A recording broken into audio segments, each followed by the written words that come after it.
Coffee, big cup, and hello. Welcome back to another episode of the Gilmore Way Podcast. This week, we're heading back to the bread and butter of this show, family dynamics. In the pilot, Emily mentions that nothing is more important than education and family. And later in season 1, Trix echoes the importance of family loyalty. So clearly, it's a theme that is definitely worth some exploration. So this week, we're looking at a few scenarios where that loyalty is tested and stretched to its boundaries, and what the concept really means for some of the closest and most significant relationships in our lives. In this stretch of episodes alone, we have Emily discovering Richard's decades-long betrayal, Lorelai starting to date someone she doesn't want her family to know about, at least at first. We have the beginning of the rift between Lane and Mrs. Kim.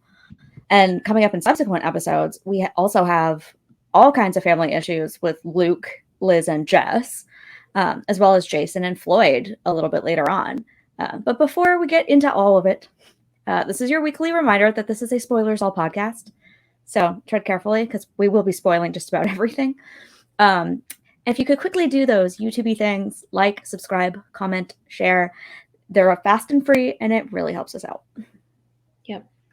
We'll get right into our synopses. We start off with episode 9 of season 4, Ted Koppel's Big Night Out. And Rory and Lorelai go to the Harvard-Yale game with Richard and Emily, where Lorelai realizes that she actually kind of likes tailgating, which we totally get. But Richard's old college sweetheart indirectly lets slip that she's still in contact with Richard more than Emily realized.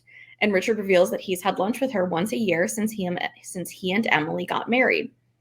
The family drama entices Lorelai to finally give in to Jason's advances, and they go on an unorthodox date. Paris meets Professor Asher Fleming through Richard and kicks up an affair with him after she interviews him for the paper, even though she's still dating Jamie. Yeah, I pulled out my Sundays are for football mug, even though it's Friday. Fridays are also for football. Every day is. Yeah. Go Bills. Sorry. Go Bills. Bills Mafia. Sorry, not sorry.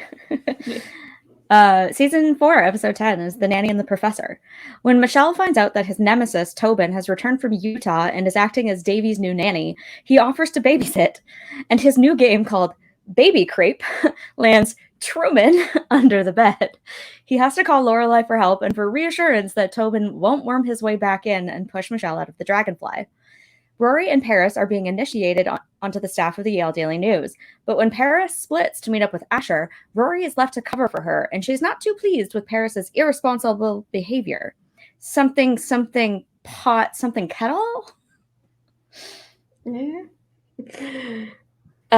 This is followed up by episode 11 in The Clamor and the Clangor. And when a townie passes away and leaves money for the reparation of the old church bells, there's some initial enthusiasm, but eventually they start to grate on everyone's nerves.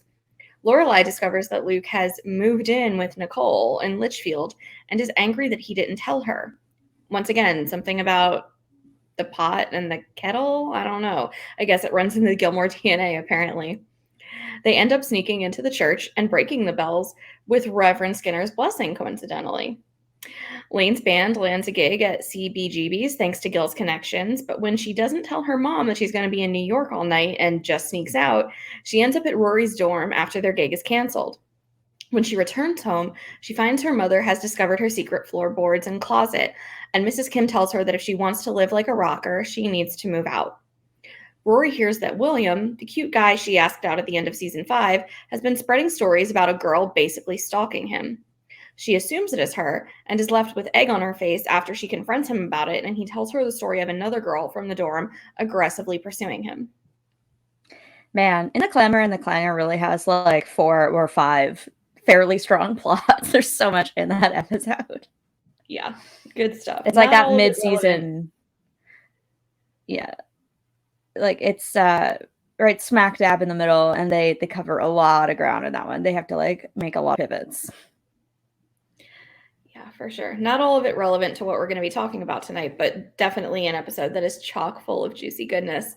Especially if you just, want an episode that's full of tea, that's probably the one that's for you. Mm-hmm. Piping hot. Yeah. All right, I'm going to start you off with a low ball question. Okay. how do you define family loyalty? Like, what does it mean? What do you think it means? What does it mean to you? Yeah.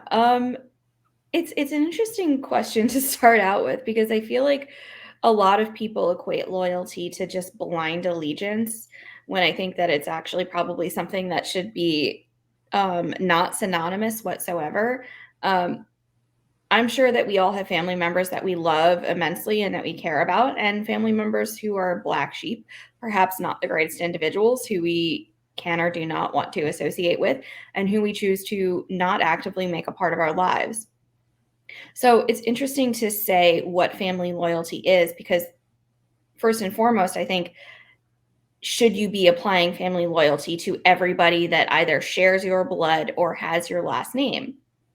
And my answer would be no. I don't think that's healthy if you do have toxic family members. So I think family loyalty needs to have a broader definition that is encompassing the reality of that toxicity and saying, I will be loyal to my family, but loyal to my family members who are a healthy part of my life, who bring positivity to it, who bring good things to the table.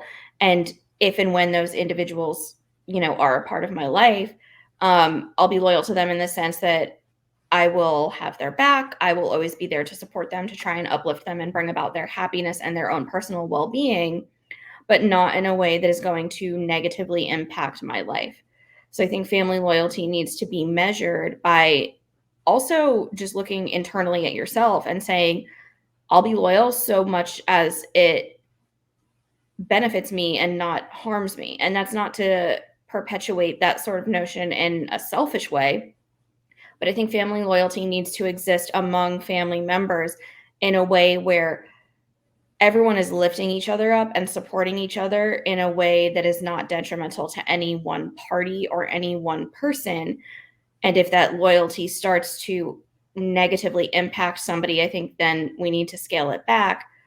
But to answer your question again in a most roundabout way, I think family loyalty means being there, but being there in a way that is healthy for all parties involved.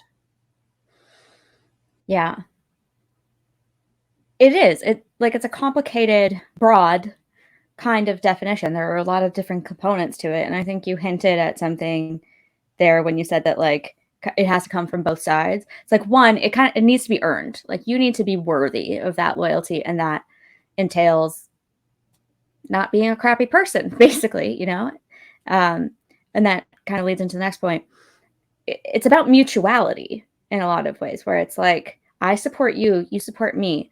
The love is pure and unselfish, and the attachment is secure and not anxious, or you're not doing it just because you don't want to lose your family members, and you're trying not to tread on toes just for the sake of maintaining some sort of messed up status quo, when that's not good for anyone. So it's, to me, it's about demonstrating a commitment to family cohesion in a healthy way. I mean, granted, it's maybe not necessarily baked directly into the definition of it, because there's good loyalty and bad loyalty. So I guess either way you slice it, obligation, responsibility, commitment, closeness, love, and even a shared identity. You mentioned sharing a last name. There's a lot, I think, that comes with names, and we see that a lot in Gilmore. We get it a lot from Trix and from Richard, the whole the Gilmore name kind of idea. So it's all these ideas of legacy wrapped up in idealizations about what family means and what it should be and how you should treat your family and be treated by your family. And the show goes to demonstrate that, it's not always ideal, and it kind of does delve into those areas where, maybe the loyalty is too blind, dare I say. Yeah, but that leads me to follow up this and pose this question to you. We talk about family loyalty, and we indicated that sharing the same last name, sharing blood, does that automatically mean that you should have that blind allegiance, or is it okay to turn to your family and just be like, actually, no, I don't need to be loyal to you for whatever reason, whether it is that toxicity, whether it's because they're asking too much without, giving anything back in return. If it's a very one-sided relationship, when do you draw the line between saying, I want to be loyal to my family versus I actually have to say no here and set some boundaries because this is no longer healthy? I don't know that that's an easy question to answer for anyone. I think it's always hard to draw a line. And we see it with Lorelai when she runs away, right? It wasn't that she was necessarily aiming to be disloyal or that she even thought about it in terms of loyalty to her parents or gratitude for what they had done, but she needed something they couldn't provide, a kind of support that she wasn't getting. They were willing to keep her housed and fed and clothed and to help take care of her infant, which is a big ask. But there's still more to Lorelai's maturation and her fulfillment and her ability to be a parent that was separate from those material provisions that needed attendance that Emily and Richard were just absolutely incapable of providing. And so I don't think it was out of a lack of loyalty that she left. I think it was something else. But you sort of see her throughout the series as their relationship repairs, sort of grasping for those things in terms of like taking her parents' side and keeping the peace and siding with them even when they're wrong. And the loyalty is usually temporarily broken instead of permanently broken. But I think that's kind of one of the things that's interesting about this show is that a lot of shows show the breakdown of a family as opposed to a family trying to come back together. And so that's what we're watching over these seasons and the revival Mm-hmm. is an attempt at rebuilding that family loyalty and cohesion and solidarity and Lorelai being brought back into the fold. And it's not always a comfortable experience for her, but at the end of the day, she works to maintain it because she's a loyal person for the most part. Kind of at her deeper levels. She has her moments where like she could be a little bit better. But for the most part, she's when she's your friend, you're thick as thieves, right? She doesn't have many good friends, but when you're her friend, even Michelle, she's loyal to Michelle of all people. And you see her try to extend that to her parents, like when Richard is retiring and Emily is lonely, and Lorelai goes over after her business class and is like, "I just came over to hang out," like she had some recent trouble with her mom, and she's like, "I just want to come and be here with you and support you." It's like an olive branch, just to try to show that she's there even when they're fighting. She makes the effort to maintain that connection, even though it often goes poorly for her. What about you? What's your answer to that question? It's hard because I don't think necessarily that Emily and Richard ever were truly loyal to Lorelai out of a familial bond and vice versa.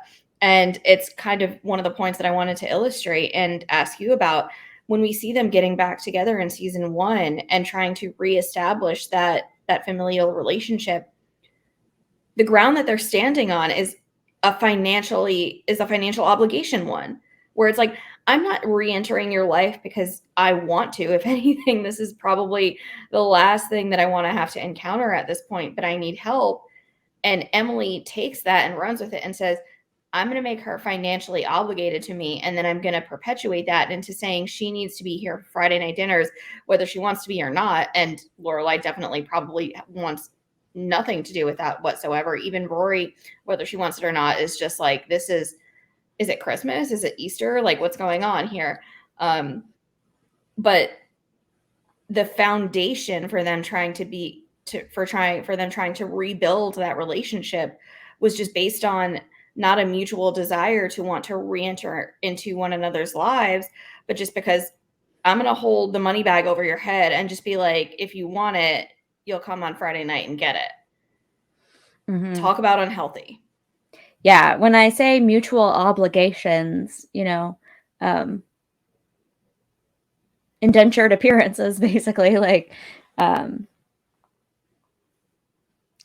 financial control are not the healthiest versions of those things. So, yeah,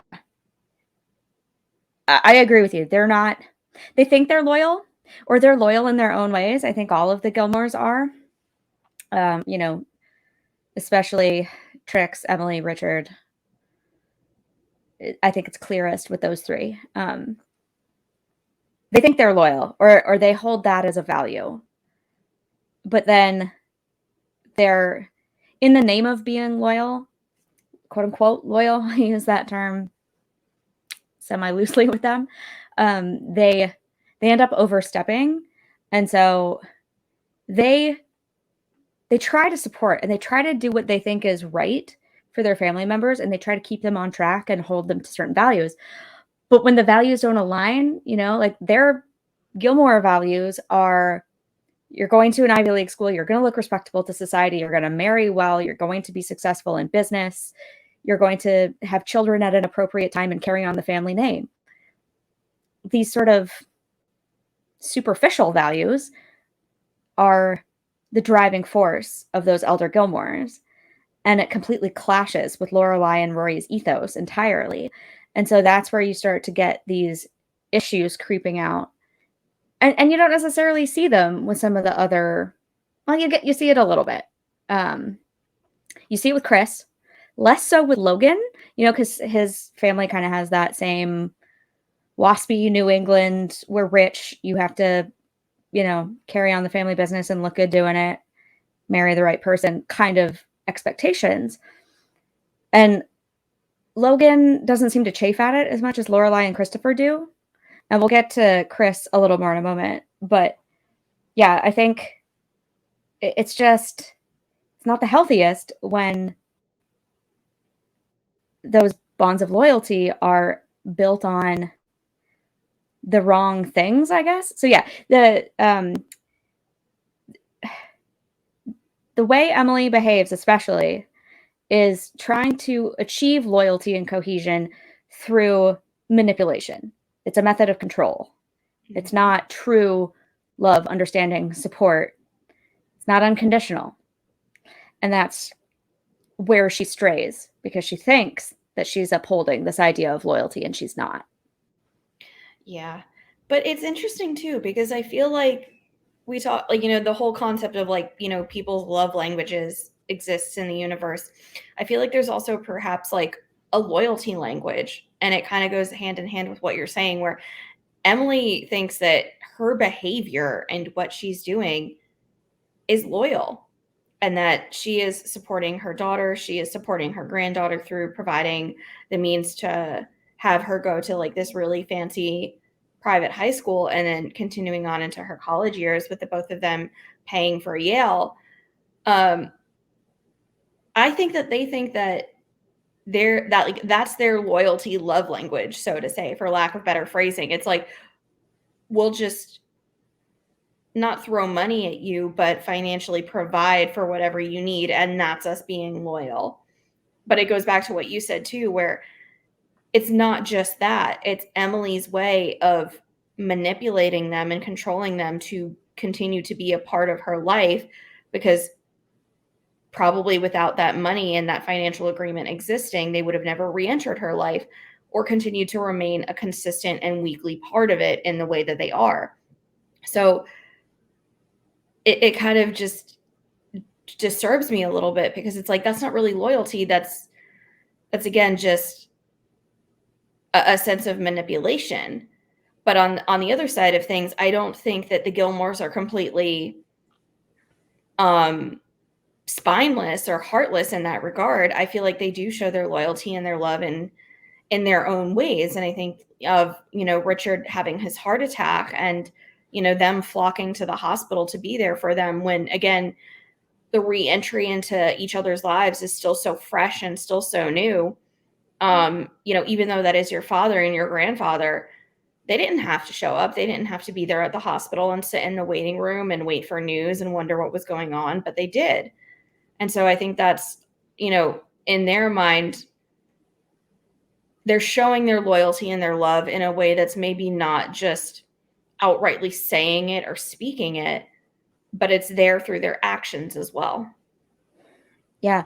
I think their intentions are often good. They do love Lorelai and care about Lorelai, and they want what's best for her, but they just think that what's best is for her to, get an MRS degree and a proper nickname like Bunny.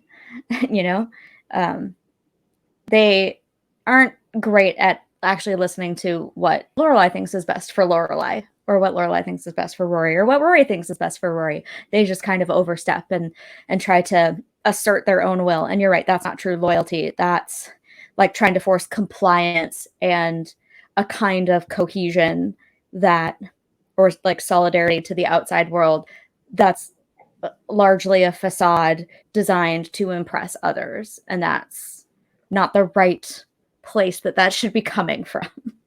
Mm-hmm.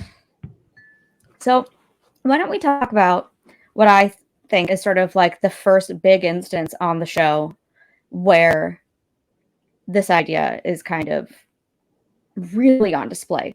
And that's in Christopher Returns during the dinner scene with Straub and Francine.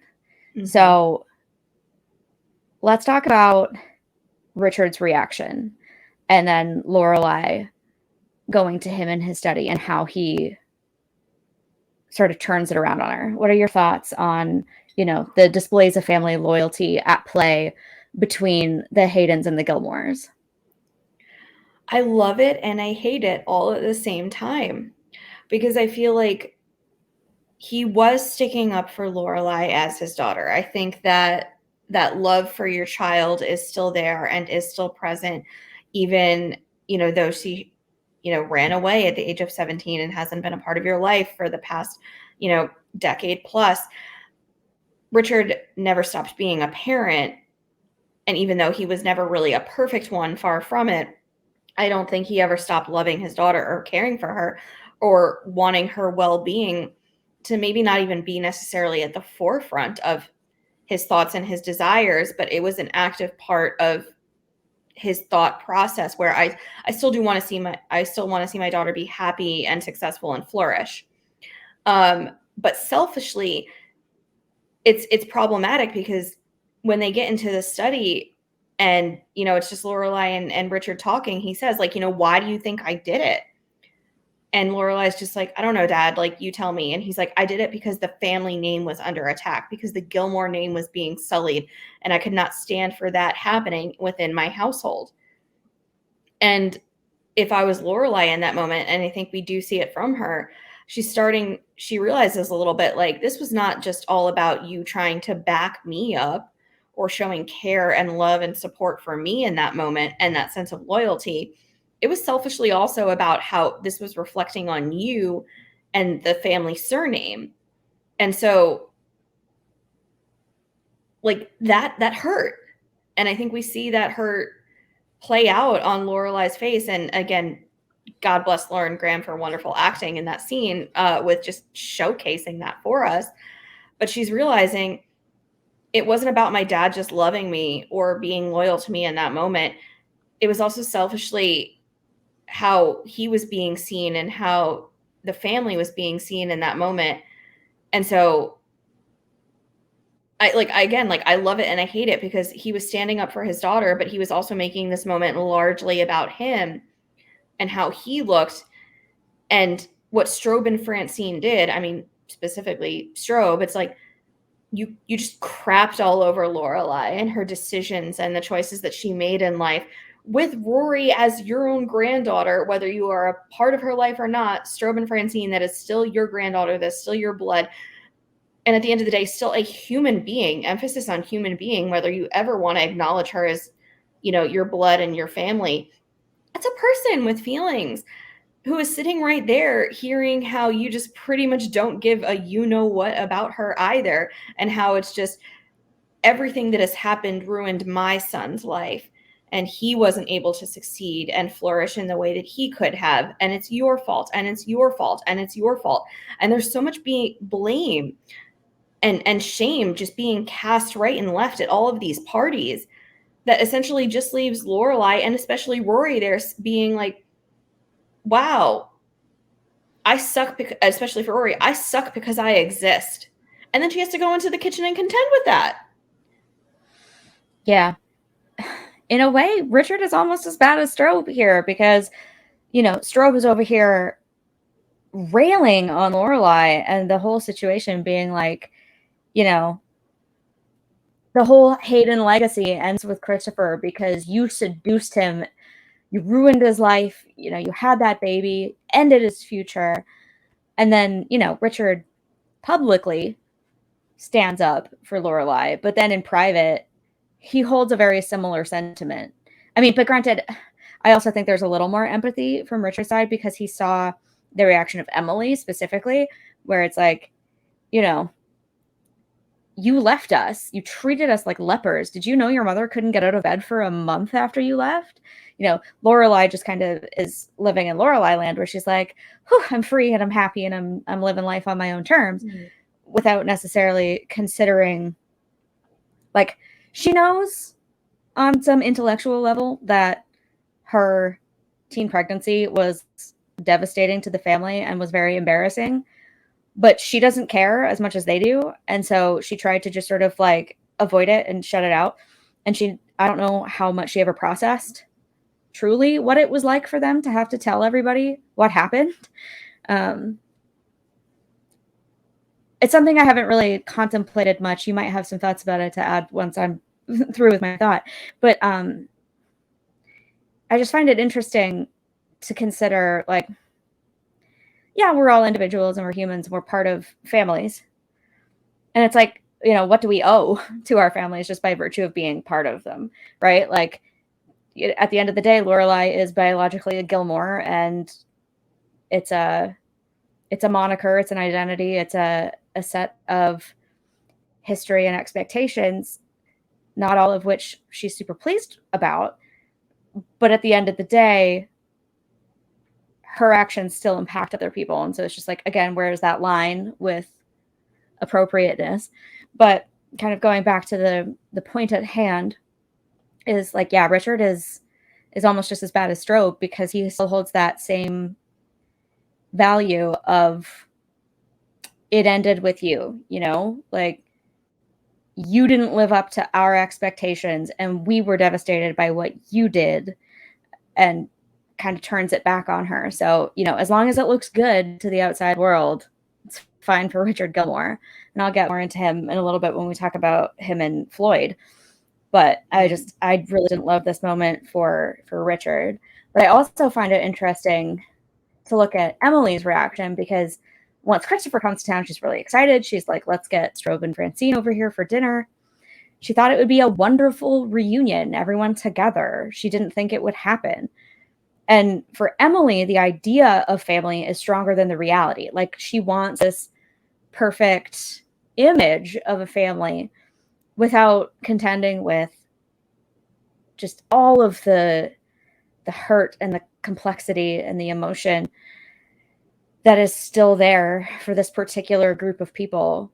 And it speaks to her ideals about family and about life in general, and what she always wanted for herself and for her daughter and granddaughter. And, to some extent, like, look at the end of season 5 when she goes to Christopher, or not end, middle of season 5, she goes to Christopher and is like, Chris, I never really thought much of you, but you're of good breeding and you're Rory's dad, and Lorelai's with someone completely inappropriate. You should go to her. You should be together. Like, that's your destiny. And then Chris comes in and blows everything up. Like, they're more loyal to Chris because he is, by extension, family by virtue of his being Rory's dad. And it's like, that makes him blood. So he's entered into the fold. He's protected as part of the image of the perfect society family. But a lot of people would argue that Chris maybe doesn't deserve that kind of loyalty. And so it just sort of shows Emily's, like, misplaced loyalties and and priorities when it comes to family loyalty. Yeah, I think in Emily's mind, again, well-placed intentions, if not severely ill-advised. I think her inviting Strobe and Francine over for dinner was just an olive branch for her of just being like, our daughter and our granddaughter are re-entering into our lives. Let's see if we can't perpetuate this and sort of just try and piece back together this familial unit, even perhaps for Rory's benefit, so that, she has grandparents who are all coexisting well, who she can actively know and associate with and converse with. But then again, look at how it blows up, because Strobe and Francine pretty much make it known right off the bat, like, I don't give a crap that you're Christopher's daughter. Like, you mean nothing to me. Again, all you did was ruin his life. And what a blow for Rory to have to contend with. And speaking of family loyalty, I love what Emily does when she goes into the kitchen and Rory has to just be feeling like absolute garbage in that moment. And Emily says, like, listen, don't ever think that your being or your existence or your presence in the world was ever not wanted, is ever not going to be wanted. Like, we love you and we are glad that you are here. And those people are assholes. Obviously not directly how it went down, but I love what Emily did in that moment. Even if, she was still having contentions with Lorelai, and obviously she still was, but just reassuring her granddaughter, like, hey, your presence in the world, we love it and we're here for it. And don't ever think that you're not wanted around, or that you were never wanted around, even if the Haydens just made you feel that way. Yeah. Emily and Richard do provide a lot of support to Rory in a different way than they did to Lorelai, or I don't know if it's different or if it's just that Rory's more accepting of that particular kind of involvement in her life, and Lorelai just didn't want any part of it. But I think of when Rory drops out of Yale and goes to move in with Emily and Richard. They're the ones who are sort of like, yes, anything, yes, like whatever you need, we're here for you. Whereas Lorelai was like, no, this is not happening. You're not going to just wander around. You're going to go back to school. You're going to follow the path that we've been on your entire life, right? And so in that moment, Emily and Richard look like the more loyal and supportive family members. And it brings up an interesting question about what happens when there's fighting within your family. Who are you loyal to then? Because initially, Lorelai goes to them and they're like, yes, we will back you up on this. We will get her back to Yale no matter what. And then they turn on her and it causes this rift for months where, she's not really talking. Like, she'll interact with her parents on some limited stuff, but, she hardly talks to Rory, which is just like a huge departure for them. So, what do you do when there's intra-family fighting? Who do you side? Like, what's your take on the whole, like, stabbing someone else in the back to support another family member? I mean, I feel like it's obviously always going to be a case-by-case scenario. There's no blanket answer as to whom you should support, because if one family member is behaving severely problematically and the other one is just trying to do what's right for the greatest amount of people involved, like, you just always need to look at any given situation and be like, what is going on here?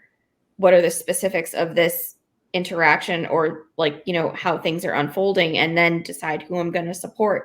In this instance, like you said, initially the mindset was, yes, we will support you with getting Rory to re-enter school, find her footing, get back into Yale. But then they negate on that, and they're just like, actually, we're just going to let her live in the pool house and give her some time off. We've never really talked about it, but maybe Richard and Emily did notice, like, listen, our granddaughter is cracking at the seams. She's not handling the pressure well right now. She's really mentally struggling.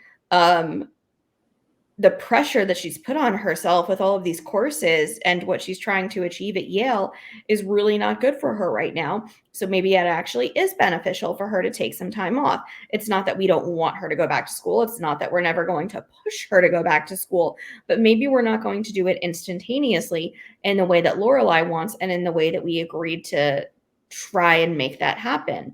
So I would actually be in support of what Richard and Emily did to an extent, because I feel like, they maybe handheld her a little bit too much and then babied her a little too much in terms of like, you don't need to go back to school right away, and we'll just provide you with all of the creature comforts that, the money that we have can provide, and kind of give you this security blanket that's maybe not also actively helping you. But I do love that perhaps they recognize, like, listen, she just needs a break and she just needs some time off. And we love her and we care about her. So we need to just let her have that. And then in the right time, if we see that she's doing better and she's kind of finding her footing again, then maybe we'll start to slowly encourage her to say, like, hey, go back to school. Have you considered maybe finding part-time work if you don't immediately want to re-enter Yale? What are the next steps that we can try and help you take so that you're not just sitting in the pool house all day, every day, mooching? It's not the answer that Lorelai wanted to hear. Lorelai, I think, just very much wanted Emily and Richard to be like, kick her up the butt, send her back into school, let's get this done.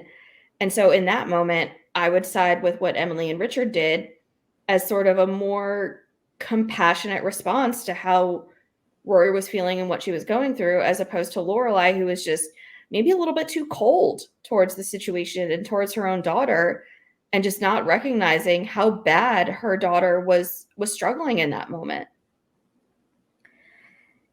Yeah, I mean, Lorelai's the main character. I mean, I feel like we've established that over the years. And so we're wired to want to view things through her lens, which is, this is bad. My parents are wrong. Rory is wrong. This is a betrayal. But you're right. It was more compassionate, and it was what Rory needed. And Lorelai was being pig-headed, and she wasn't being loyal to Rory in that moment. She needed to provide some of that, like, unconditional cool mom crap, that cool mom support that she's always been there for. Like, she supported Rory after she cheated with a married man, and she can't support her now? What? So in a way, she called it with her parents in terms of what their influence and insertion into this problem might do with Rory in terms of letting her float too much.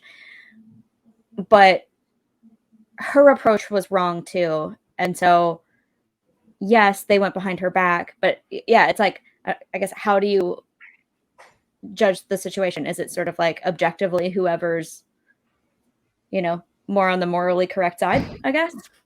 And in that case, it started out as Richard and Emily, but it devolved over time, and Lorelai was pig-headed in her own way. It was just like, I'm not getting involved in this until Rory fixes this herself. And in a way, you want to encourage that kind of independence in your kids, but it feels like too sharp of a departure from her prior tune on any time Rory was in trouble. Lorelai was always right there to help her. And so the fact that this was the hard line, your daughter's mental health is just completely in the gutter, and now you choose to take a stance? Okay. Yeah. I mean, it's not the first time and not the last time either that I think we see Emily and Richard having Rory's back even more so than Lorelai does. And again, the way that they show that loyalty can sometimes be very obsolete and nuanced and maybe not thrown in our faces. But I really do think that perhaps, not that they care more about Rory than Lorelai does, because that bond is always going to be so singular between mother and daughter. But I don't think Lorelai ever gave Emily and Richard enough credit for the loyalty that they show not only Rory, but that they show her too. I think sometimes she's just so blind to want to exist in this world of, we've never gotten along, we're never going to get along. And I think she actively almost fights the closeness that, they're trying to establish over these years, because that loyalty kind of goes against the grain of everything that she's ever known and everything that she's ever been comfortable with. And that shocks me too, but is unsurprising that she would fight that loyalty just because it makes her uncomfortable. Classic immature Lorelai, like you said, it makes her uncomfortable. And that's where she draws her her line of, okay, this isn't cool anymore. Yeah. So, yeah, I don't like it. Speaking of Lorelai's, let's switch gears a little bit and talk about Trix, because she's another character who expressly says the importance of family loyalty simply cannot be measured. And this is in a moment where Lorelai is being very like, she's trying to cover for Emily. I think it's in Sinking Lorelai's when Emily calls and says to get your hair done because if it looks terrible, Trix is going to think it's my fault. And Lorelai's like, she really did tell me to get my hair done. Like she truly did. And she's like, I think it's admirable of you to try to cover for your mother. The importance of family loyalty simply cannot be measured. So Trix is another one of those characters that is very much about family responsibility as being like the upholding of the reputation. How would it look if a Gilmore did this, or if the Gilmores aren't united, or, so what are your thoughts on Trix? Like, are there any other moments that stand out to you when it comes to her interactions with everyone and how her presence sort of impacts loyalty among other characters? Because I have some thoughts. I don't know, see if you agree with me, but Yeah, I mean, I think again, Trix falls into the camp of, and I mean, apple doesn't fall far from the tree. This is probably where Richard got it from, of just, I love my family and I care about them, but at the end of the day, it's about how the family name is upheld and how, and like what the Gilmore reputation is and how we are seen from others on the outside. So if any one of us are behaving badly or not living up to the code that I, as Trix, the matriarch existing within the Gilmore universe at this point, have set into place, we're going to correct it, or I'm probably just going to like black sheep you out of the way because I can't have that stain being put on the Gilmore name right now. And she's not singular about it, or she doesn't just hone in or zone in on one individual person. She'll throw her own son under the bus. If it's going to, again, sully the family name. She actively calls Richard out on the fact that he has made some financial missteps, that his business decisions and his financial choices were not always wise in her mind, and that he floundered a little bit and that could have destroyed the family name. That why didn't you ask for help if you needed it? You made some really stupid choices and now look where this has led. So the fact that Trix is even willing to just throw Richard under the bus in that way and just be like, listen, this is not exclusive to Emily because, I don't like her as, the woman who took my son away and just, ruined his life or whatever and was never good enough. She doesn't even, single out Lorelai or Rory. She's even willing to take her own son, who is probably in Trix's mind, like, in the same way that, the Huntsburgers say, like, Logan is, the heir to the Huntsburger throne. Richard is the heir to the Gilmore throne once Trix passes. It's like, we've got a reputation to uphold in this family. And Richard, you've been a dumbass at times, and I'm going to call you out on it because it's making all of us look bad, and it's making me look bad by an extension. And if you can't lead the Gilmore dynasty into the next phase of life, we've got some problems here and we need to correct it now. So it's entertaining and it's comedic, but it is insanely diminishing and problematic. Yeah, once again, she's a character whose idea of loyalty seems to be the maintenance of the family image. She'll help when it makes them look good and ignore it or throw it in your face when, like, behind closed doors or when she doesn't agree with you, right? And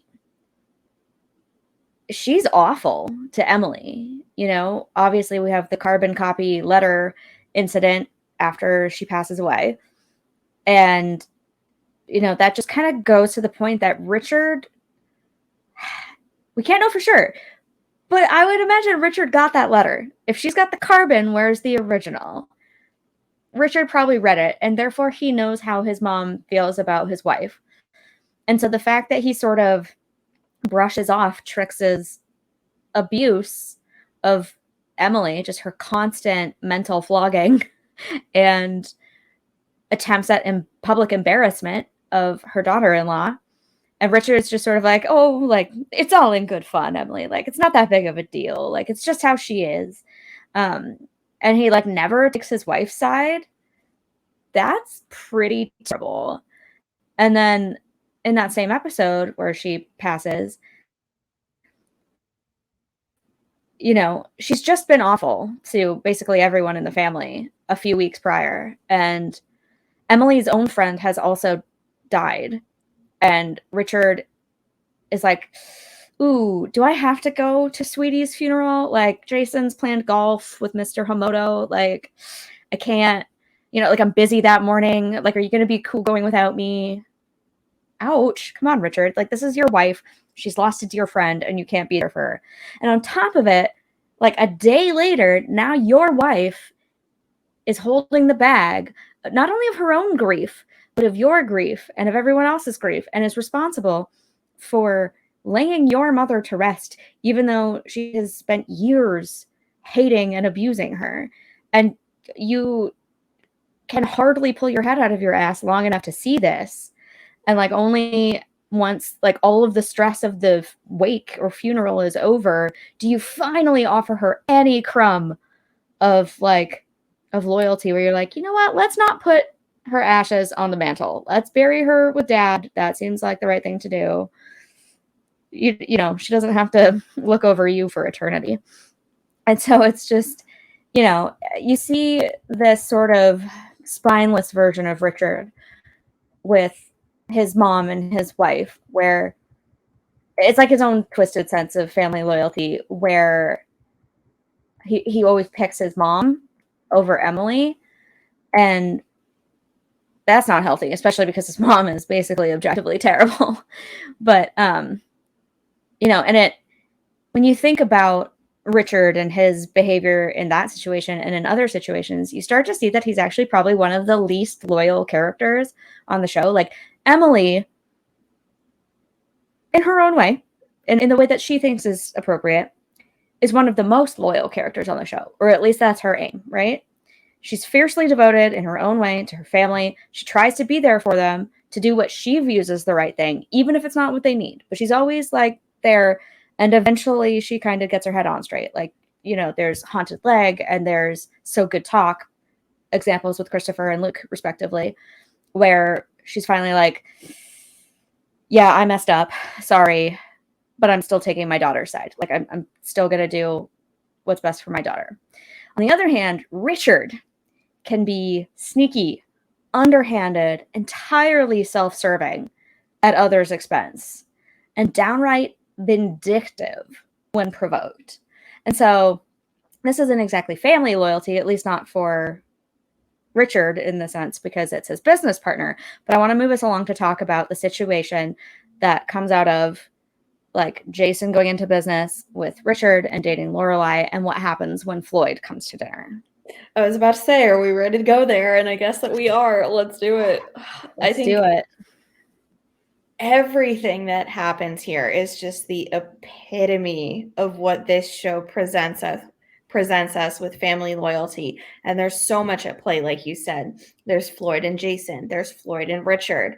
There's Richard and Jason. There's Jason and Lorelai. Even Rory ends up inadvertently being impacted by all of these decisions. So is Emily.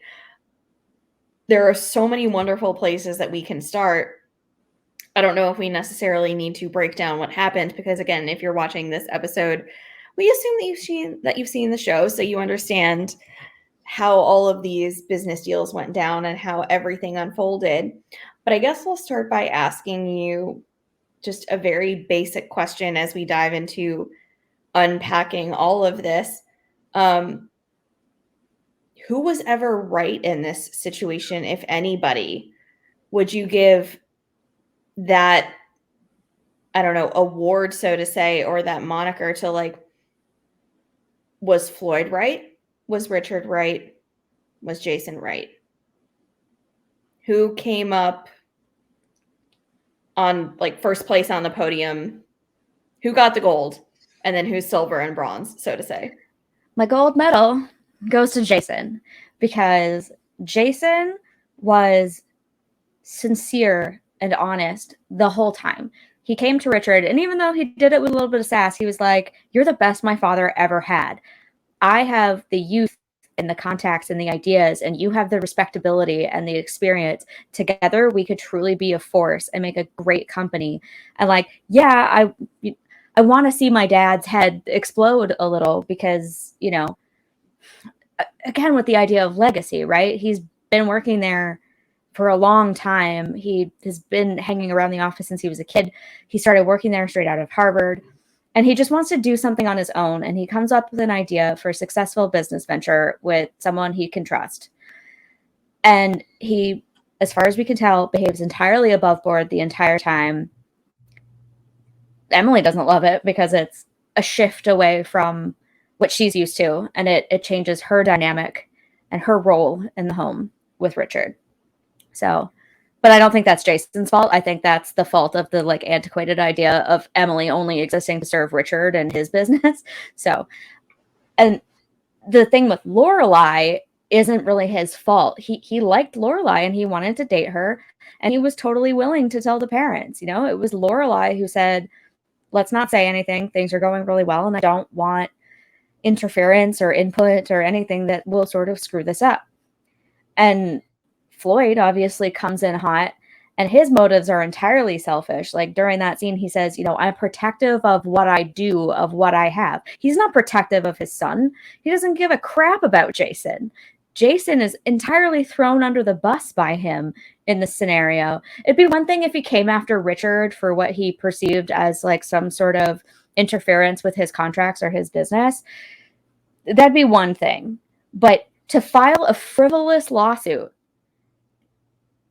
that has like no basis in fact, as Jason rightly points out, he's like, "You can't prove anything. Like, I'm friends with that guy. That was a social lunch. Like, what are you talking about?"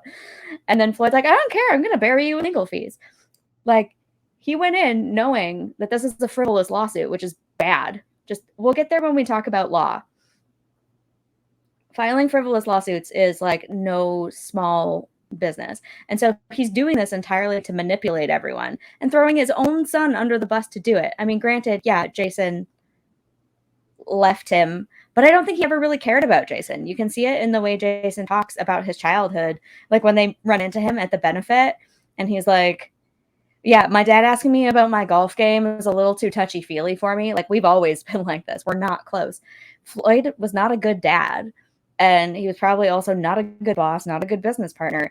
And now he's taken it to this next level of douchebaggery. And Jason is left in the dust and screwed over by this. And not only that, but then Richard turns his back on Jason too and helps Floyd to smear his name all over town. And so, you know, not only does Jason probably have a pretty good case for defamation, he's also like just left screwed over.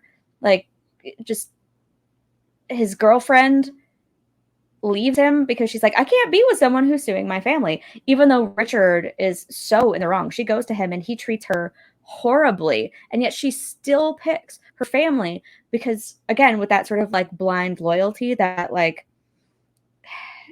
the effort to not like completely blow things up now that they're at like kind of a good place.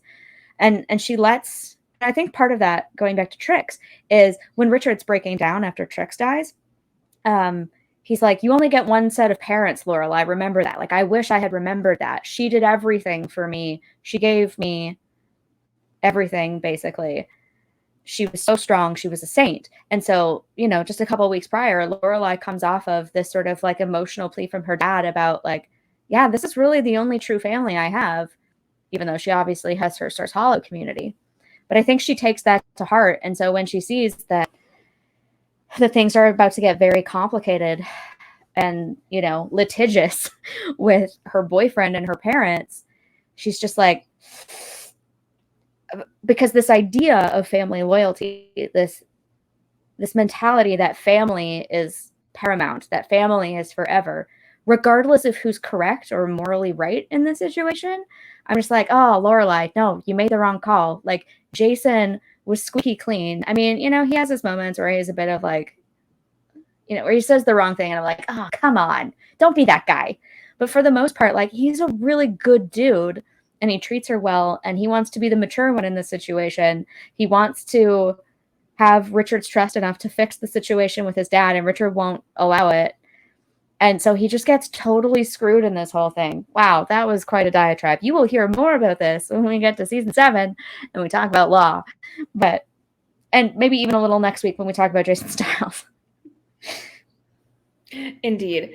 I concur with a lot of that sentiment too. I mean, and just bouncing off of what you said, Jason, right from the get-go, as soon as, pardon my language, as soon as shit was hitting the fan, he immediately went to Richard and he's like, listen, I'm not going to let my father do this. This is not going to stand. I am going to take care of it. I will make this lawsuit go away. I value the clients that we've obtained, the clients that I've brought into our business partnership and under this envelope now. I am not going to just let him railroad us in this way. And he goes to Richard and is essentially saying, please trust me. Give me some time to work this out. Don't just give up on us or this business partnership that we've worked so hard to create over these past few months. I will fix this. And I think initially Richard was just like, okay, yes, fix it. It doesn't last long before Richard immediately is backstabbing Jason and turning around and just going to Floyd for what is just, Richard is being very fair weathered, and Floyd probably presented him with a much better offer in terms of, listen, what you said, I will bury you in legal fees and I will make this lawsuit drag out for years. You don't want that. It'll ruin you. It'll bankrupt you. I don't know. I know that you don't have the funds to be able to float yourself while all of this unfolds. So spare yourself that. Stab Jason in the back, come back to the firm, and we'll be, good as gravy. And Richard instantly just negates on any trust that he had given Jason to try and fix the business partnership and the relationship. And if I was someone looking in from the outside, I would just be like, I would never be a business partner with Richard Gilmore for that reason alone. Because at the slightest, negative anything or offset, he will stab me in the back. He's going to stab anyone in the back, regardless of his relationship with them. Jason was loyal to Richard, but Richard was never loyal to Jason. And so it's just, it's unsurprising, but it's staggering and it's hurtful to see Richard go that route and just be like, yep, Jason's out. I'll come back to you. And like, damn it, Floyd, like, that's your son at the end of the day. I mean, my goodness, do you even have any love or care for him? And I think the answer is probably no. You're just seeing dollar signs at the end of the day if you're willing to do that to your own son and your flesh and blood. And then again, look at the residual effects of it. Lorelai has to go to her father and just be like, again, saying like, listen, Jason offered to fix this. He said, like, I will make this go away. I will try and resolve this lawsuit, even if it had probably settled, and there was some minimal payout that needed to happen that then would have allowed Richard and Jason's business partnership to continue on. Maybe that could have been a thing. But Richard gave Jason no chance whatsoever. He just completely was just like, nope, backstabby. And then Lorelai has to go to her own father and just be like, I can't believe you would have done something like that. He offered to try and fix this for you. You gave him no shot whatsoever. And now Lorelai, whether you want to call it selfish or not, is put in like a horrible situation to be like, do I pick my boyfriend? Do I pick my father? Who do I side with here? Because they're both doing just really disastrous and really harmful things to one another. If I side with my father, my boyfriend will probably hate me. If I side with my boyfriend, my father will probably hate me. What do I do? And we know how it plays out at the end of the day with Lorelai essentially, eventually, choosing to side with her father and just, like you said, being with someone, or going to Jason and just being like, I can't be with someone who is suing my father, so this relationship needs to end. But that was never the end that either of them would have wanted either. And not that I think, thought that those two would ever be endgame, but the relationship probably would not have ended that soon had this all not occurred. And so now Lorelai's devastated at losing a partner. Jason's devastated at losing a partner on top of just losing a livelihood, having to try and probably move to another city, Houston, wink, wink, to try and pick up the pieces of his life. But financial greed overcame loyalty in every way in that moment. And it hurt everyone involved. Yeah. Emily even goes to Richard and implores him, like, if you do this, like, whether you like it or not, Lorelai's in a relationship with Jason, and if you push her away, we may lose her for good, and Rory might go too. Like, I don't like what you're doing. This is not a good idea. Like, you're being short-sighted here, basically. And he's like, I did what I had to do now. Like, run along, sweetie. You don't understand this. Just the condescension. And again, it goes to Richard's lack of empathy and his vindictiveness, his selfishness. He's just very well, I'm doing what's best for me, and everybody will deal with it. But Emily really kind of hits her breaking point with this. This is it's after this that the next dinner they come to, they find out Emily's staying in a hotel. And so, not only has he screwed over Jason, but now he's found himself in dire straits with his own wife because of his behavior. But yeah, if it were me, I like to think I would side with Jason. Not because he's my boyfriend or because that would be the relationship I would automatically prioritize, but because Richard is wrong and someone needs to step up to him. And I think if there was something that he realized he was about to lose that's more valuable than money, maybe he would have a change of heart. Although based on everything I just said, I don't know if that would be true. But I wonder if more pushback from Lorelai would have truly made him think holy crap, she actually did walk away. What what have I done? Did I do the right thing? Can I rectify the situation somehow? But I think it takes balls to be able to do it. It takes some courage on Lorelai's part, but it wouldn't be the first time that she's given her parents the what's what and stood up to them for something that she believed in. And so the fact that Richard is objectively the one in the wrong here and Lorelai still can't do that somehow, I really think it was just sort of a ham-fisted way for the writers to get rid of Jason, because the era of Luke is upon us. And I don't like that. I think it's too simplistic. As much as we have watched Lorelai's relationship with her parents grow and strengthen over the years, and it gets more and more believable that she might side with them in some sort of thing. It makes me think of when Emily is getting sued by the East German maid who's the Klomper. And Lorelai doesn't want to do the deposition. And she's like, Lorelai, I am your family. The least you can do is, do this and say a few nice things about your mother. I have been there for you. I have helped you. And now you need to help me. Quid pro bro. And it's just, Lorelai even pushed back on that. She's like, I'm not going to lie for you, Mom. She has these principled moral stands, and yet she can't be like, what you're doing is unconscionable, and I can't stand for it. I don't understand why this is the moment. Again, other than the fact that it's to break up her and Jason, because I think they did such a good job at writing that relationship that they're like, how do we break this up? How do we tear down a relationship that's actually going really well and screw things up for Lorelai? Oh yeah, we'll just have this happen. So I'm not a huge fan. I love these episodes. My God, they are some of the best written and acted episodes in the entire series, but I don't like what happens in them necessarily, at least in terms of the you can't let Richard get away with shit like that. It's not okay. And then the entire thing is forgotten. Jason has that one moment where he shows up at the Dragonfly and it's just I don't like the way things ended between us, and she won't even give him the time of day because now she's dating Luke. And it's your father ruined this guy's life and you're just leaving him alone in your dining room like while you go off and kiss some other guy and your friends lie about his apartment being on fire. Like, Jason entirely got the short end of the stick and he didn't really deserve it. Yeah, I will say it just made me think, like, I'm not a soap opera person. I can't I actually can't stand them. I will never watch them. They're just not my thing.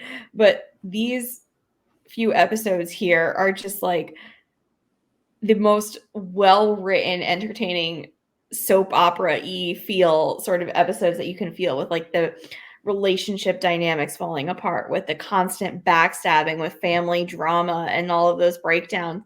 And it just always, for all of the times I see it, just would have me sitting on the edge of my seat just being like, who made the popcorn? Like, Yeah. let's go.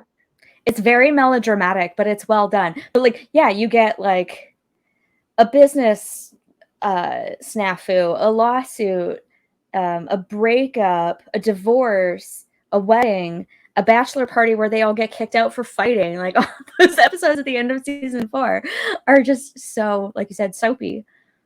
But the execution on them was largely very, very good. And so they're actually really good television.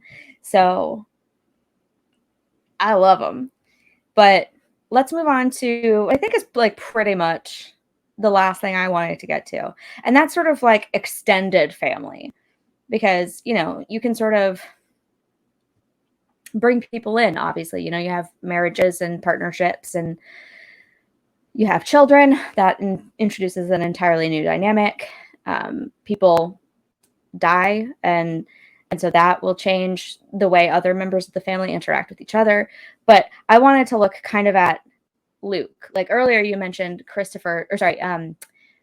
heart attack and how everyone kind of rallied and showed up at the hospital. Even Logan flew in on a chopper from Montauk, I think it was, at a hedge fund manager's house to be with Rory. But this is when Christopher and Lorelai are fighting, and Chris is like, I need some space. I'm off the grid. I'm not talking to her.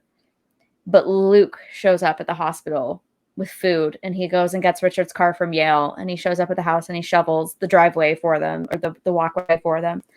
You know, Luke is the one who shows up in those moments and exhibits that loyalty. And yet he never really gets it properly back from Emily and Richard. At least, like, obviously I alluded to those moments where Emily tried to interfere to get Lorelai and Christopher together and to get Lorelai and Luke to break up.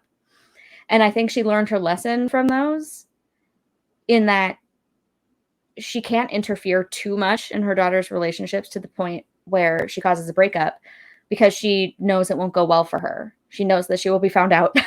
and you know, her wanting Lorelai to be happy is, like, I say this very loosely, the most important thing.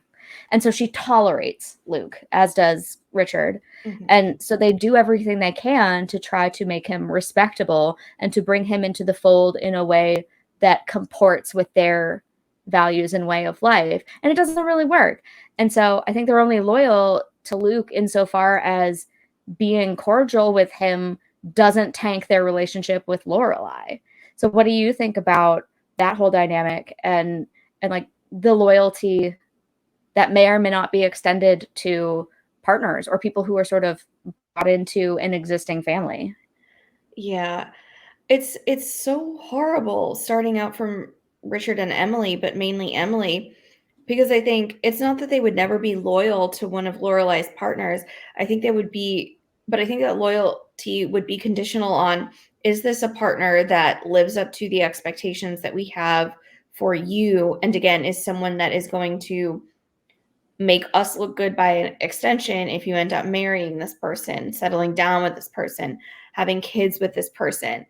You know, in their mind, it's like, oh, Luke owns a diner. Like, oh. It's a restaurateur. Okay. Like, you know, why don't you go get with Chase Bradford instead? Like, who gag me. But I think their loyalty would be conditional on just, again, please just get with, like, you know, your white, waspy, white collar, you know, male who just has a good job, has a good career, who, from anyone within our upper class, so like circle looking in is just going to be like, oh yes, good match, Lorelai, well done. Like, that's such a good pairing, so to say.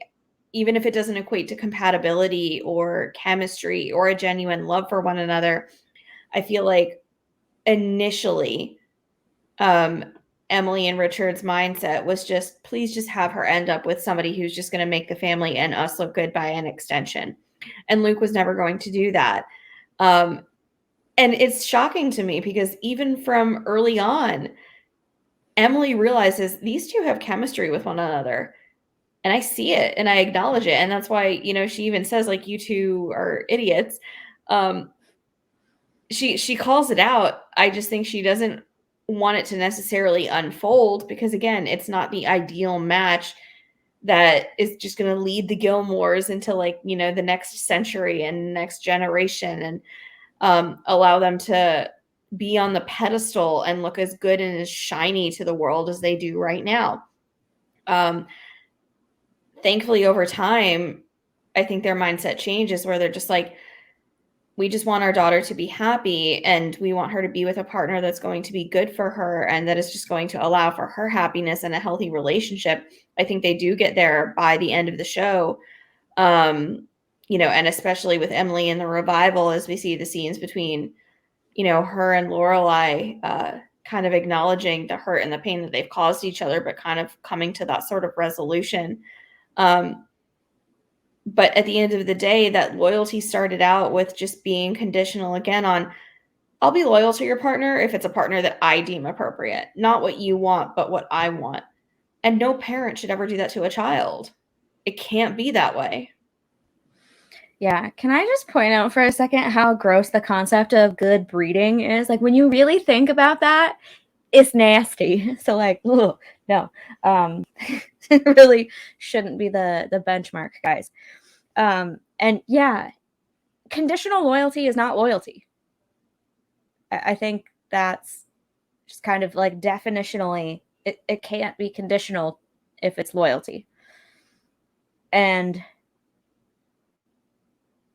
that they just never are truly loyal. Like, I don't think they would stand up for Luke the same way that they would stand up for someone who they deem as like the proper partner for Lorelai, but at least they don't interfere too much. But I find it interesting how this show demonstrates that people like Luke are the loyal ones. He's the kind of guy who would take in his sister's troubled son and try to raise him, which is like a whole other like subtopic unto itself. And he's always there for Lorelai and Rory, no matter what their relationships are to each other or his relationships are to either of them. Like, he never fights with Rory, but like, if he's beefing with Lorelai, he's still good to Rory. And if Lorelai and Rory are beefing, he's still good to both of them. He's the steadfast one who knows what it means to show up for people unconditionally.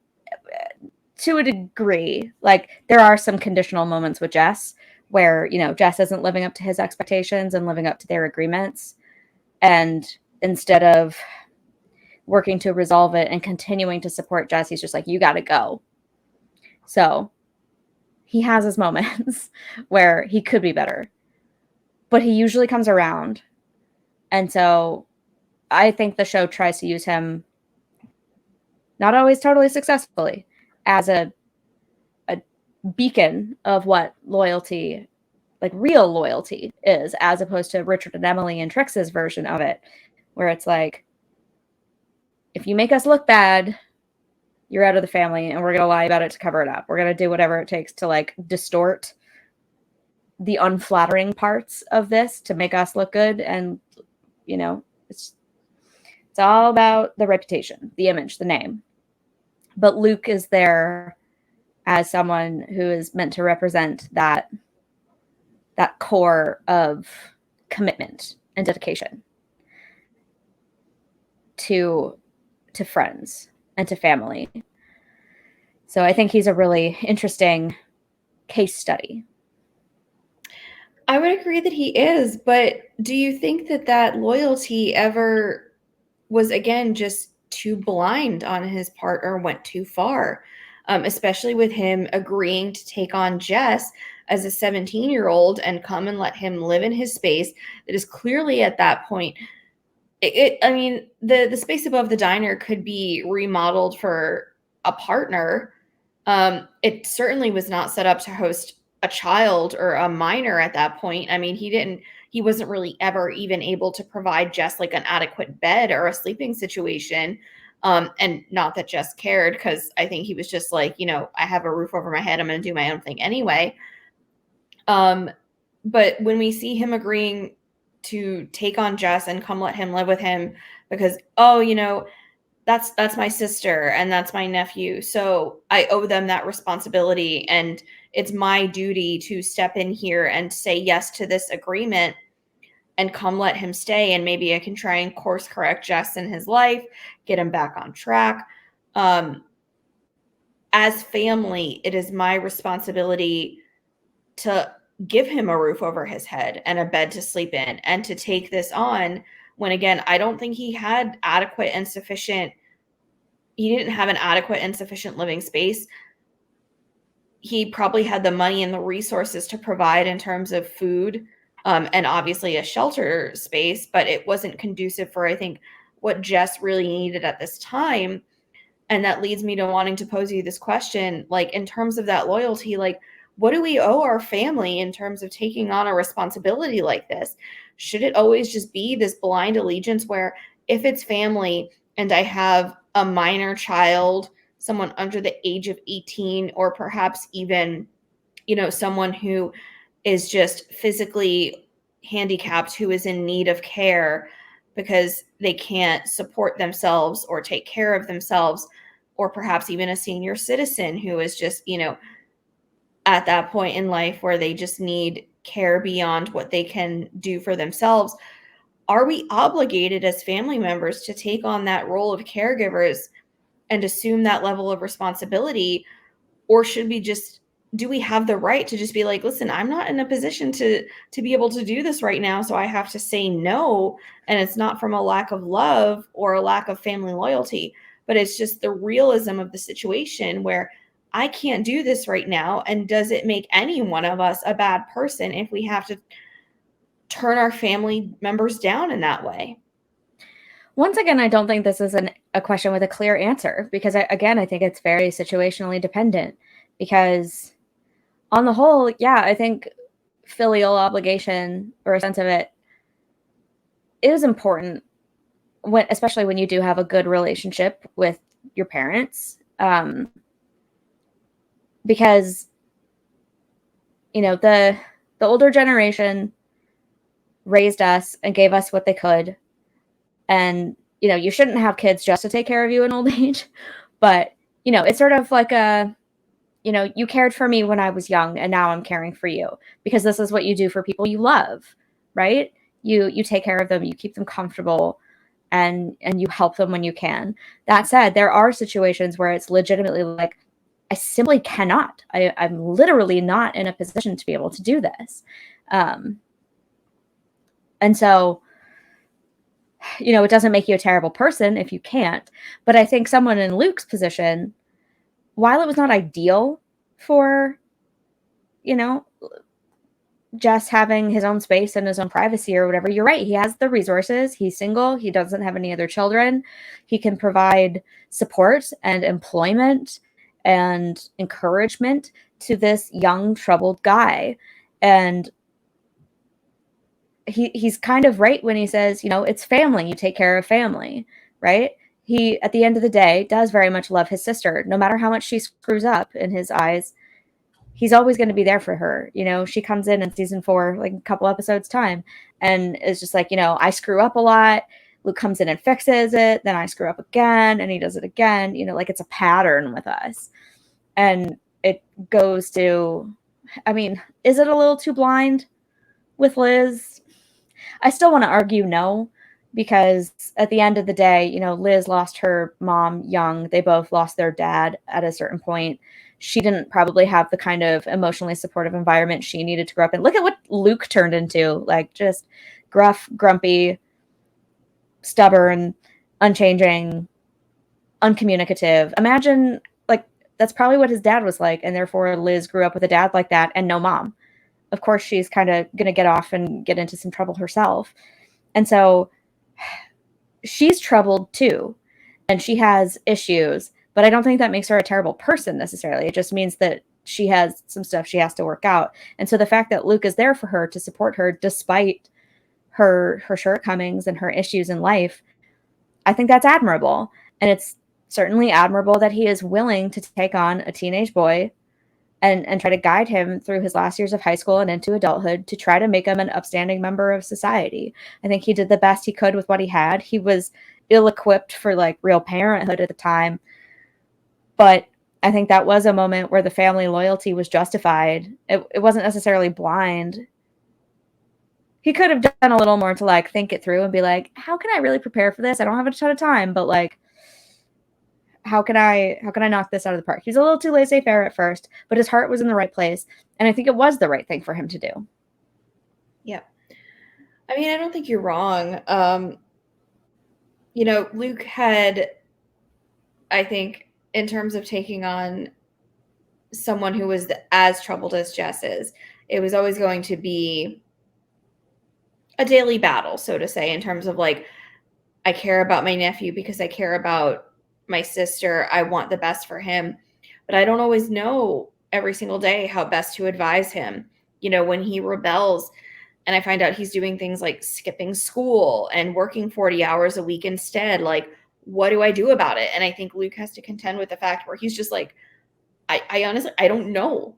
Like, I can't, like, I can yell at him and just be like, how dare you not go to school? And you're making stupid choices and you're never going to graduate. And Luke tries, and I think, he tries to go that route to just be like, listen, you're making poor choices right now. You need to focus on your education as opposed to work.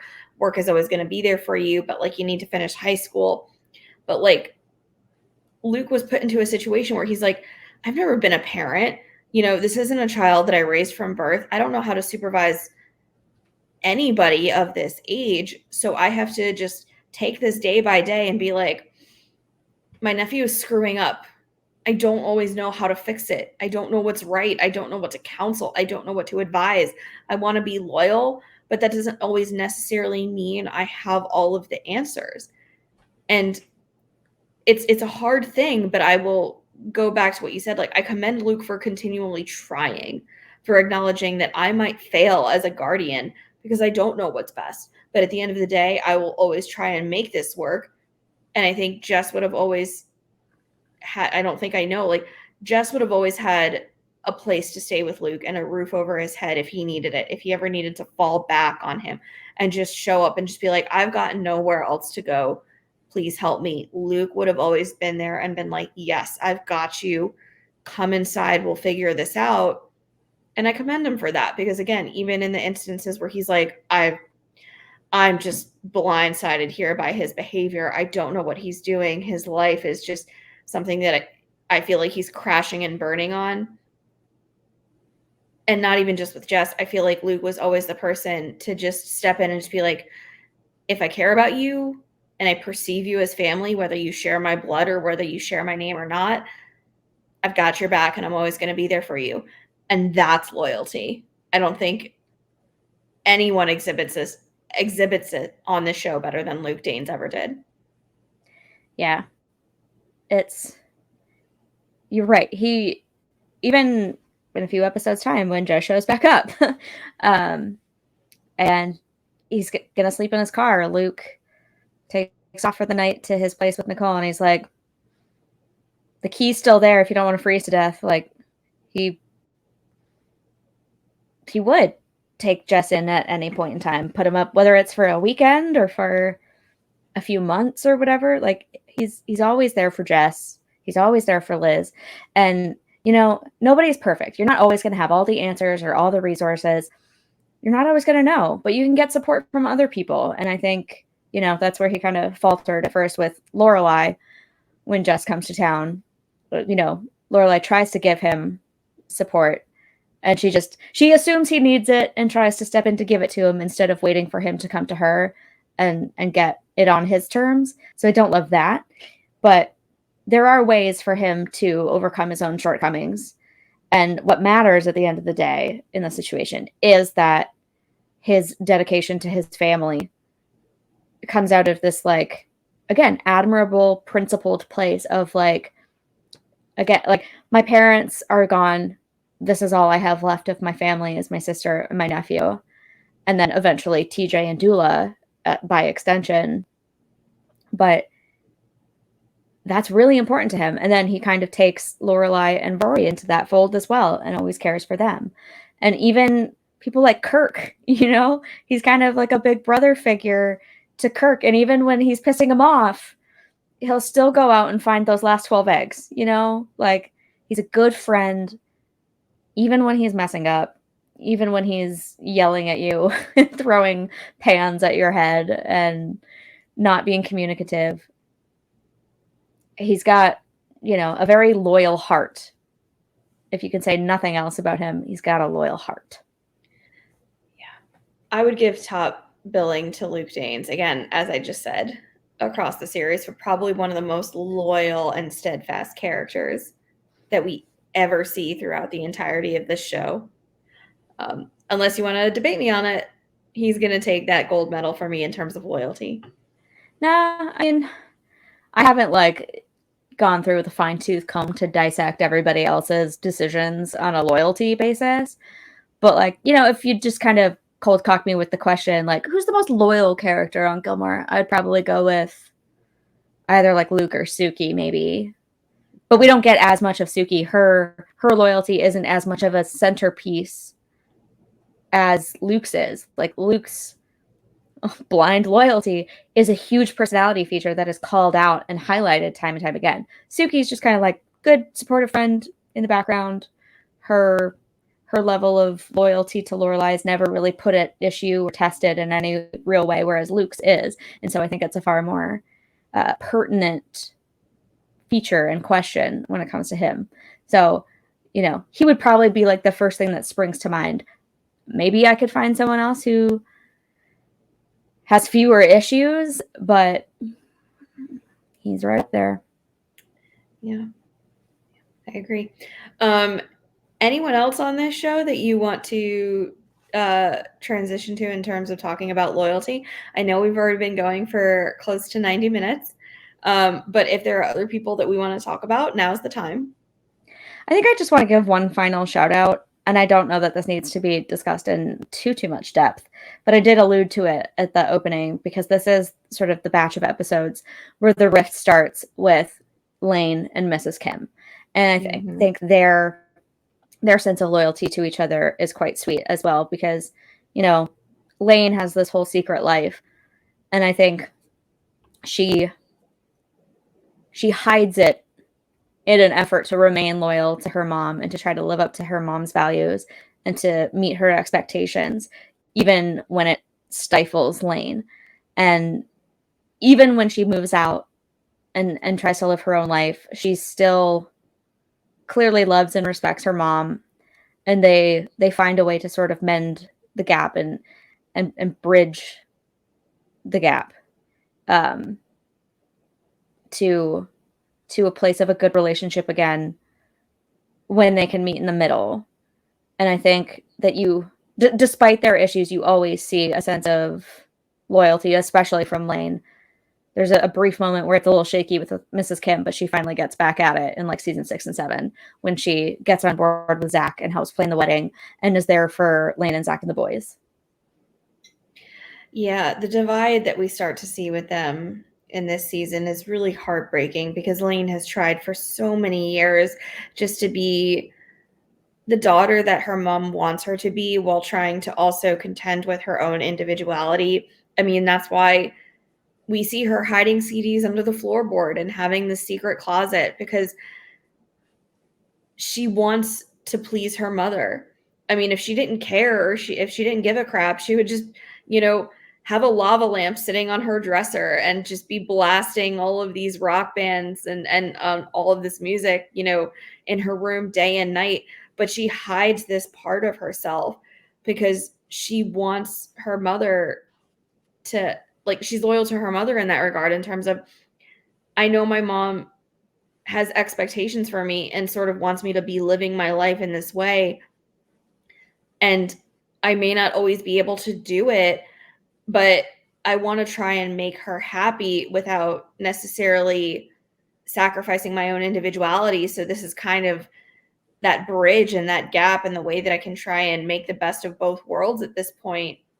But it's heartbreaking when all of that comes to light. And again, the closet's discovered and the floorboards are discovered.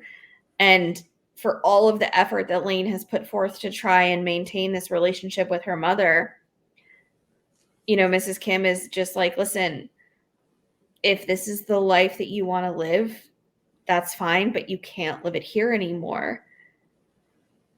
It's such a hard thing. Like, I don't know how to feel about it, because you're removing your daughter from your life just because, and maybe not fully removing her from your life, but you're essentially just evicting her because you're not cognizant or appreciative of her own choices and her life path at this point. And it's not what you wanted for her. It feels like a very severe disloyalty in that moment, and just a drastic lack of empathy and compassion for where your daughter's interests lie. And Lane is just heartbroken by it. She handles it well, and she's able to, stick her chin up, so to say, and move on and try and get on with her life and make things work for her. But I gotta flag Mrs. Kim in this moment. Like, you were not loyal to your daughter when she has spent her entire adolescent life just being loyal to you. It didn't go both ways at the end of the day.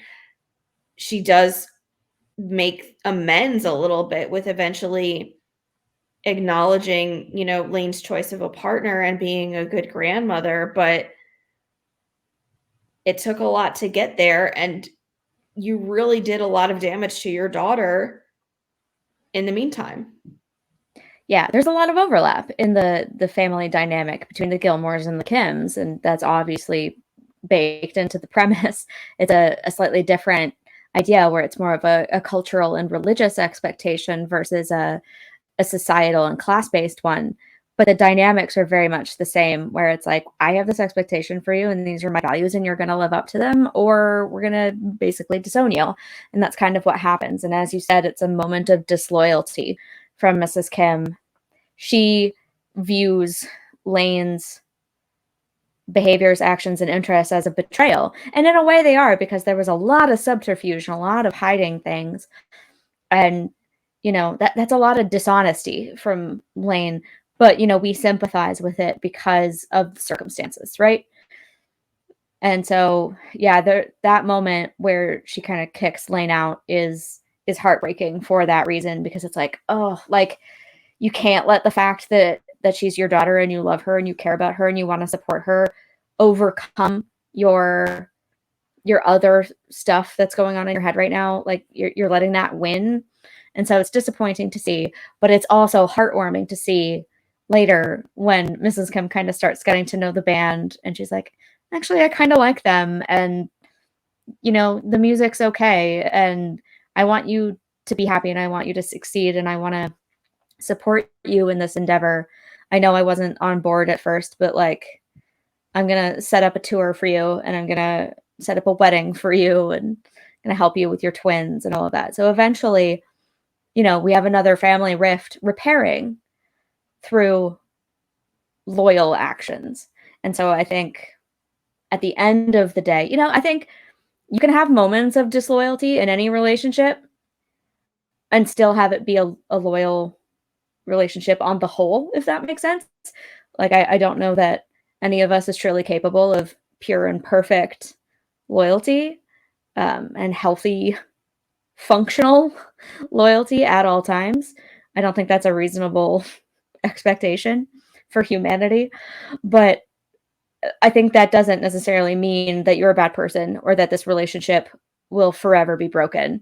And so I think that if you could find a way back to loyalty, even after disloyalty, find a way back to trust and closeness, care, love, support, that that's what you should be aiming for. Even if you don't always hit it, it's possible to repair it. Well said. Thank you. I think that is just a perfect sentiment and statement.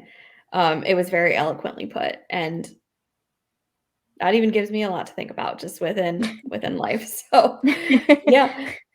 That wasn't even in my notes, guys. No. I had 35 pages of notes, and that wasn't even in there. That was entirely extemporaneous. But I think it was just beautifully said. I think it is a very good way to maybe cap off this one, unless you have any other final thoughts. But I thought that was a really good emphasis and final point.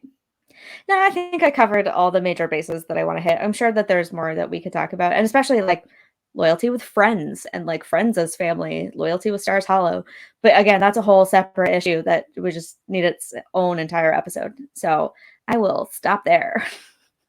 Yeah, we do have an episode slated one of these days for just Stars Hollow as a community and kind of doing a character study on the entire town. So I'm sorry. As always, there are always things that we don't hit upon. We'll circle back on all of them one of these days. We always just have more thoughts, but that is a good way for us to end off this one. On that note, what is coming up next for us on the Gilmore Way? I spoiled it for you earlier. We're going to talk about Jason next week. I'm quite excited.